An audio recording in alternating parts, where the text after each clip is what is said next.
σοκολάτα είναι φτιαγμένη από κακαώματα, βούτυρο κακάο, βανίλια και ζάχαρη. Το βούτυρο κακάο είναι λιπαρό, σωστά, και αφήνει μια λιπαρότητα στη γλώσσα.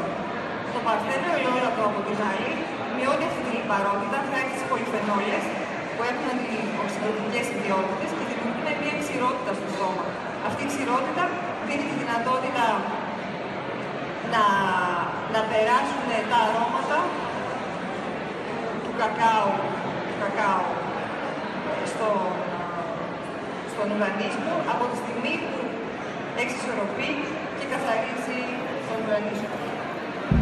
Ακόμα ξέρουμε ότι και η σοκολάτα και το ελαιόλαδο έχουν πλούσιες αρωματικές και διαφορετικές νότες. Τα αρώματα της σοκολάτας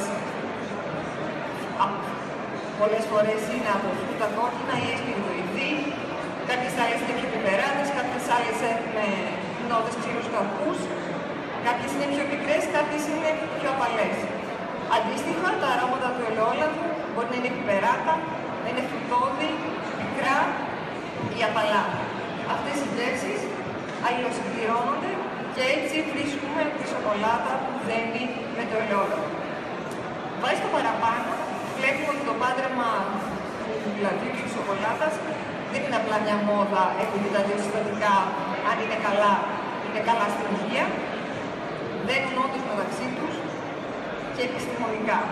Υπάρχουν άλλωστε πολλά παραδείγματα αυτή τη στιγμή, τόσο στη γαστρονομία όσο και στον χώρο των καλλιτικών και θεραπευτικών προϊόντων, που επιβεβαιώνουν ακριβώς αυτό. Ότι το πάντρεμα της σοκολάτας και του λαδιού είναι πετυχημένο. Έχουμε ελαιόλαδο με κόκκους κακάο, σοκολάτα με ελαιόλαδο, κέικ σοκολάτας με ελαιόλαδο, μπισκότα, σοκολάτας και χιλιάδες άλλα προϊόντα, τα γνωρίζουν όλοι. Αντίστοιχα, καλλιτικές κρέμες, θεραπευτικό χιλιών με κακάο και ελαιόλαδο, σαπούνια με ελαιόλαδο και κόκκους κακάο. Είναι ενδιαφέρον να δούμε πως οι δύο αυτοί καρποί έχουν μια κοινή πορεία μέσα στα χρόνια. Τόσο στην ιστορία τους, όσο και στη θρησκεία, την ιατρική, τις τέχνες βρίσκουμε σημεία τα οποία ταυτίζονται. Αυτά θα ήθελα να δούμε μαζί, γιατί άλλωστε ξέρουμε ότι ένας γάμος, για να είναι επιτυχημένος, είναι καλό να έχει μια κοινή πορεία. Ας ξεκινήσουμε λοιπόν από την ιστορία των δύο αυτών καρπών. Η ελιά, 5.000 χρόνων, ήταν το ιερό δέντρο της θεάς Αθηνάς στην Αθήνα. Αντίστοιχα, το κακαόδεντρο, 3.000 χρόνων, ήταν το ιερό δέντρο των Αζτέκων, των Τέκων και των Μάγιας στην Κεντρική Αμερική.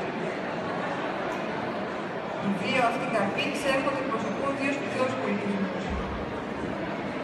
Και έτσι τους έχουμε συνδυασμένους, λοιπόν, τον ελληνικό πολιτισμό και τον πολιτισμό των Ινδιάνων του Μεξικού.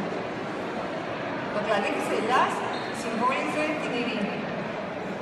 Αντίστοιχα, οι Ινδιάνοι θεωρούσαν το κακαόδεντρο ως ιερό φυτό, δέντρο ζωής, ιερό φυτό του θεού πουλιού, φιδιού και Τζαλκοάτλου. Το ελαιόλαδο το αναφέρει ο Όμηρος ως χρυσό ινό. Ο Ιπποκράτης δεν το θεωρεί σπουδαίο, το καλύτερο θεραπευτικό. Αντίστοιχα, οι Αζτέκοι και οι Μάγιας θεωρούσαν το ρόφημα κακάο ως ελιξίριο των θεών και των ηρώων, ένα δυναμωτικό και θεραπευτικό υγρό. Ας μην ξεχνάμε, δεν ξέρω πόσοι από εσάς το ξέρετε αυτό, ότι η επίσημη βοτανολογική ονομασία του φυτού κακάο είναι θεοκρώμα κακάο, θεό του δρόση, φαγητό των θεών. Καταλαβαίνουμε αμέσως τη σημασία που του δίναμε.